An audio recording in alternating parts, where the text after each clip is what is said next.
We're with Alex Pearce, another win on the road. How did you see that one? Yeah, it was a good win. It's always hard on the road, so they're always a little bit sweeter, I think. That first half was a real grind. We made a lot of mistakes, but we sort of said at half time we just wanted to regroup a little bit and stick to our game plan, and just thought hopefully things would happen, and they did in that second half. I thought our contest was really good, and we were just able to just sort of keep grinding, and it eventually sort of opened them up a bit. Yeah, as you said, the first half was a bit of an arm wrestle. I guess what helped you in that third term to really get on top of it? We spoke about staying calm, really. There was going to be some mistakes, and there was in the first half, but just to keep having confidence in our game plan, in each other, and stay really connected. And I think we really did that. There was lots of talk out there within our lines and then between the lines as well. So it was that third quarter was just really good fun. Freo were a little bit of our own worst enemy early, it seemed, with the turnovers. Was that addressed by JL at halftime? A little bit, but as we sort of spoke about, mistakes will happen, and it's how you bounce back from those errors. And yeah, there were some guys who were a bit down early on and made some errors, but I feel like individually and as a team, we were able to just move on and stick to our guns. And as I said, eventually it sort of turned. We still made some errors in the third and fourth quarters, but we really butted up well and made the most of it. And on a great note, up forward, Tabs with a career high of 7 goals, a haul that I think he's been threatening for quite a long time. Yeah, it's great to see him back. He's had an interrupted pre-season, didn't play round one. Starting to find some form, and he just couldn't miss today. That blue was very nice. It's great to see him kick some goals and find some form.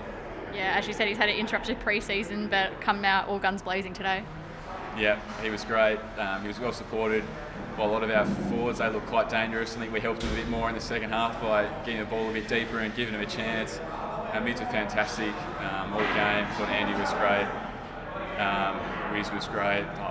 Sean really stood up, I think. He's been building into some good form as well, and in the last quarter he started to look really dangerous, and our back line I thought was solid all game, and just kept defending really strongly when we were under the pressure, and when we made some errors we just sort of dug in and did what sort of good defences do, and just sort of clawed and fingernails in, and it was just great.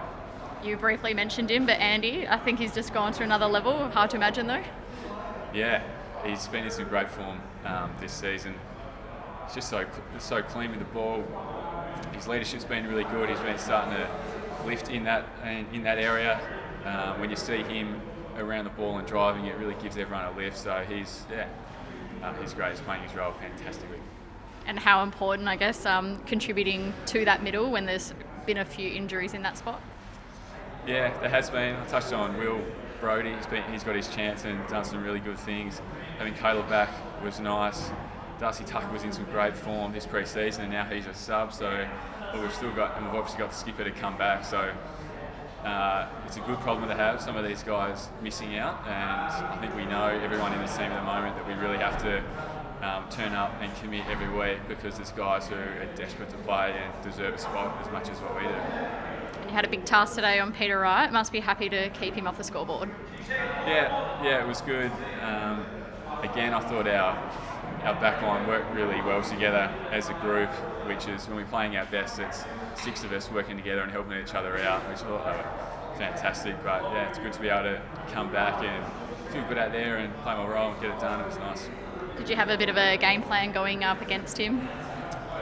Just be really physical. I'm my best when I'm physical, and that was it. Just make everything hard and just keep wearing him down. And I'll always back myself in to keep running and keep giving effort towards the end. So that was from a personal point of view, but we had a real mentality of all 6 of us defenders who were out there working together, and I thought we really did that well.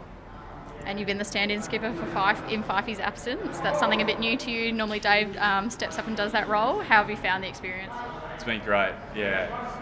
Hugely honoured to be able to do it, and it gives me a real lift to lead the boys out. I'll cherish every moment I get to do it. It's been really good fun, and it's we're having some good fun at the moment, playing some good footy, and everyone's really connected, and it's just great to see guys playing well, and that transform into a few wins. How did it sort of come up that you get to keep the captaincy even with Dave back? Has given you any advice on it? He hasn't actually. I mumbled my way through the pre-game speech before the game, so I might have to get some tips because I've got some work to do there. And how are you feeling after the GWS clash? Obviously, ruled out at the last minute, but is the ankle feeling 100% at the moment? Yeah, it's feeling good.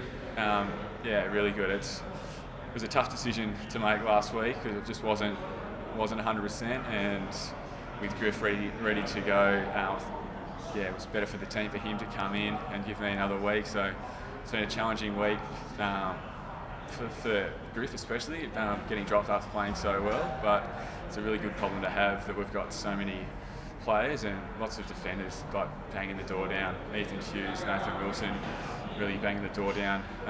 Joel Hamling down at Peel. So we're very privileged to be able to play in this team, in this back line, and I think we all feel that at the moment. So it's a great,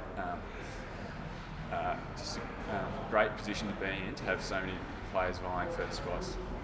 And last year, I felt after sort of a big win, the boys would drop off a little bit. So how important, I guess, is it to consolidate after last week's victory? We've spoken about that a lot over the pre-season, and then throughout the early stage of this year as well. So coming into states was always challenging, as we said. So to be able to play our way, when we got challenged during that first half, and just stick to our plan. So that'll be the same thing next week. We'll have a look at Carlton, commit to our game plan, and just stick to it when we get challenged, keep going, and it'll be great to come back to our fans if it's Saturday night. Hopefully there's plenty there and we get the place rocking. We're actually second on the ladder at the moment. So did JL reiterate to the group, I guess, just to stay level-headed at this moment? There's still a lot to play out. I don't think it's needed at the moment. I don't even look at the ladder. It means nothing at this time of year. So we'll just keep going, keep trying to win each game, keep trying to play well and our game plan each game. That's all that matters. And huge clash awaits us next week. Just a 6-day break against the Blues, Len Hall tribute game. How excited are you for that clash? It'll be great. That Len Hall game is always massive. We always get so much support there. It's a really special weekend in Australia, and it's great that we get the chance to play footy, especially on a Saturday night. It's fantastic. So we hope we get heaps of Freo fans there, and hope we can do them proud.